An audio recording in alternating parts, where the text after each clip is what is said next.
کرنی پڑے گی ہم سب کو، اگر ہم مدرسہ چلانا چاہتے ہیں، اگر ہم بچوں کو اچھا بنانا چاہتے ہیں۔ محتمم صاحب چاہے کہیں پھر اپنے گھر میں سو رہا ہے، محتمم صاحب یا چہل قدمی کرنے کے لیے گیا ہے اور اساتذہ پڑھائیں تو پاگل ہیں یہ اساتذہ تو پڑھائیں۔ اس کا اتنا بڑا فائدہ دیکھا کہ میں 2 سال کی کتابوں کو 1 سال میں پڑھا۔ زمیں ٹلد زماں ٹلد نہ ٹلد گل محمد، تو صرف ترجمے کو تکرار سمجھا جائے گا تو وہ بتائیں گے کیا، اور جب وہ پرچہ کریں گے تو لکھیں گے مطالعہ کا مطلب، تکرار کا مطلب۔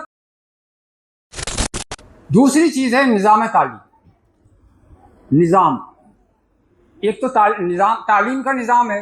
اور بھی کئی نظام ہوتے ہیں مدرسوں کے اندر، کہیں مطبخ کا نظام ہے تو کہیں دارالاقامہ کا نظام ہے، کہیں مہمانوں کا نظام ہے، بہت سے نظام ہوتے ہیں۔ لیکن یہ سب یہ سارے جو اور نظام ہوتے ہیں یہ سارے جڑے ہوئے ہوتے ہیں نظام تعلیم سے،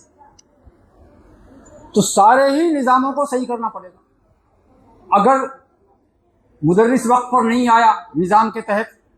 تب بھی تعلیم نہیں،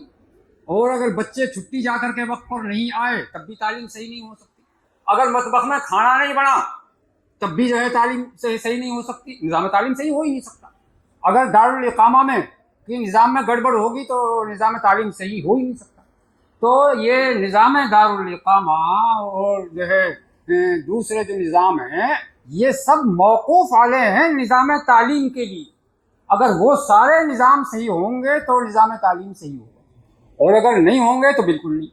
تو ایک تو پابندی، استاد کو پابند ہونا پڑے گا، استاد کو ہی نہیں محتمم کو بھی پابند ہونا پڑے گا، طلباء کو بھی پابند ہونا پڑے گا۔ تو پابندی کا تعلق سب سے لے کے محتمم سے اور طلباء تک، اس لیے کہ طلباء تو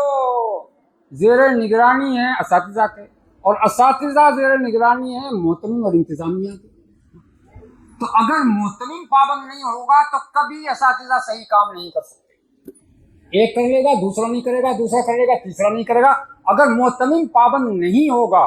تو اساتذہ صحیح کام نہیں کر سکتے، یہ طے ہے۔ اسی لیے گجرات میں ہم نے دیکھا بہت سے مدارس میں کہ محتمم 10 منٹ پہلے آ کر بیٹھتا ہے آفس میں، اور 10 منٹ بعد اٹھ کر کے جاتا ہے چھٹی سے،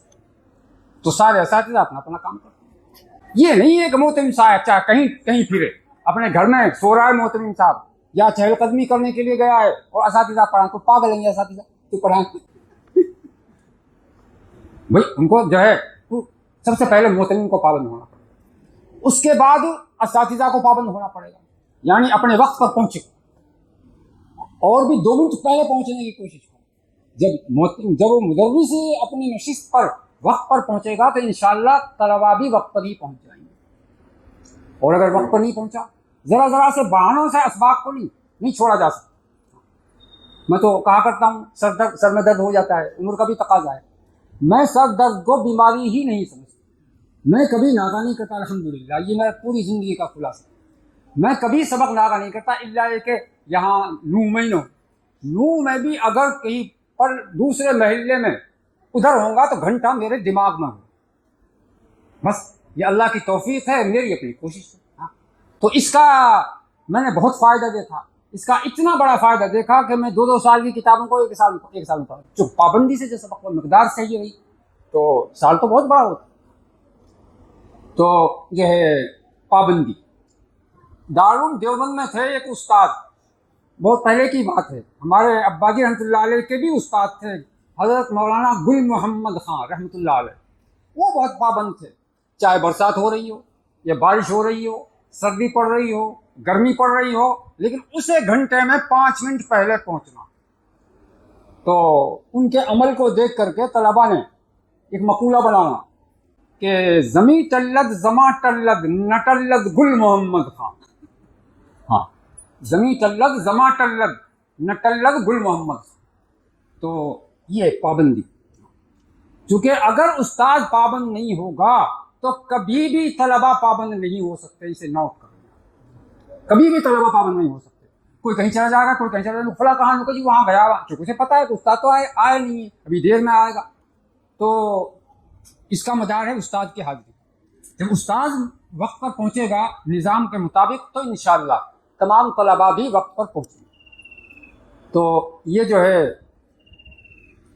نظام کی پابندی کرنی پڑے گی ہم سب کو، اگر ہم مدرسہ چلانا چاہتے ہیں، اگر ہم بچوں کو اچھا بنانا چاہتے ہیں تو پابندی کرنی پڑے گی ہم سب کو نظام کی۔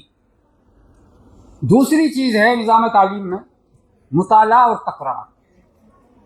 یہ کام بھی ہم کو ہی کرانا ہے، یعنی عربی درجات میں مطالعے کی عادت ڈالی جائے، بچوں کو پابند کیا جائے کہ بغیر مطالعے کے کوئی بچہ سبق نہیں پڑھے۔ مطالعہ اور تکرار یہ دونوں کام مغرب کے بعد، کہیں کہیں عشاء کے بعد مطالعہ ہوتا ہے، تکرار مغرب کے بعد ہوتی ہے،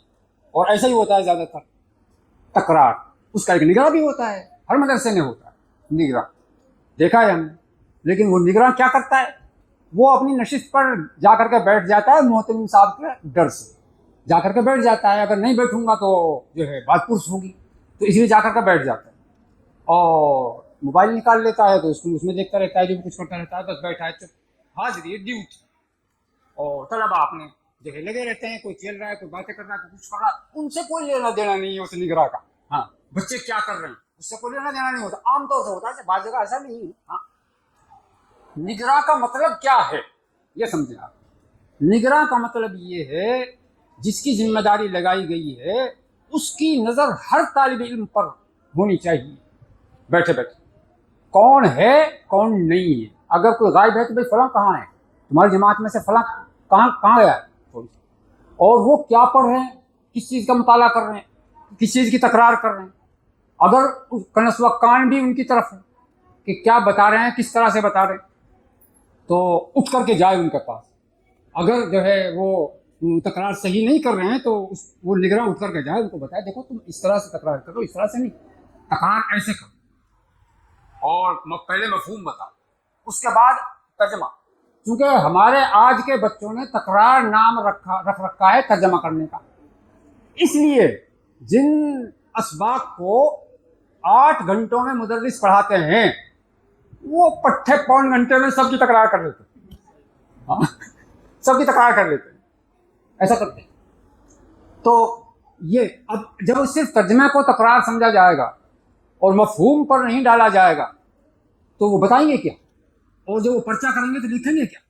مفہوم بہت ضروری، بہت ضروری۔ تو تکرار کرنے کا طریقہ ان کو بتایا جائے، ان کی تکرار سنی جائے، ان کو تعاون دیا جائے، یہ۔ اور رہا مطالعہ، عشاء کے بعد بھی نگراں ہوتے ہیں،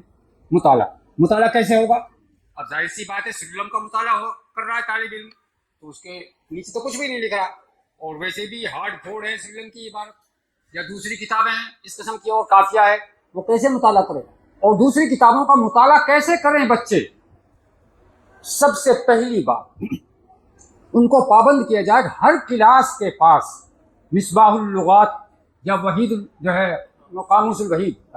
القاموس الوحید، یہ ہونی چاہیے تپائی پر موجود، اس لیے کہ مطالعہ لغت کی کتاب سے ہوتا ہے، مطالعہ لغت کی کتاب سے ہوتا ہے، جو لفظ سمجھ میں نہیں آ رہا ہے اسے لغت میں دیکھو، فوراً دیکھو اور اس کا ترجمہ دیکھو کیا ہے، اور پھر کوشش کرو انشاءاللہ سمجھ میں آئے۔ اگر بغیر لغت کی کتاب کے کوئی جماعت مطالعہ کرتی ہے تو میرے نزدیک مطالعہ کچھ نہیں کرتی، وہ ویسے ہی جو ہے وہ خانہ پوری کرتی۔ تو اس لیے ہم اپنے عربی کلاسوں کو، چاہے وہ عربی دوئم کی کلاس ہو یا پھر وہ عربی پنجم کی کلاس ہو یا ششم کی کلاس ہو، ہر جماعت کے پاس چاہے وہ چندہ کر کے اکٹھا کر کے لائیں، وہ مصباح اللغات یا لغت کی دوسری کوئی بھی کتاب ایسی ہونی چاہیے کہ کوئی بھی لفظ جو ہے سامنے آئے تو اس کو اس کا ترجمہ دیکھ سکے، یہ، اور پھر حاشیہ پہ ڈالیں، حاشیہ، اور پابند کرے بچوں کو حاشیہ میں کیا لکھا ہے، دیکھو حاشیہ میں بہت سے حاشیہ آسان ہوتے ہیں بہت، تو حاشیہ پر جو بچہ پڑھ جائے گا وہ بچہ کبھی مار نہیں کھائے۔ تو مطالعے میں آپ جو ہے حاشیہ کو ان کے سامنے رکھیں، لغت کی کتاب کو ان کے سامنے رکھیں، اور اپنے پیسوں سے مدرسے سے مت منائیں، ان سے منائیں جو بچے پڑھ رہے ہیں کہ چندہ کر کے اور مصباح اللغات خرید کر کے۔ تو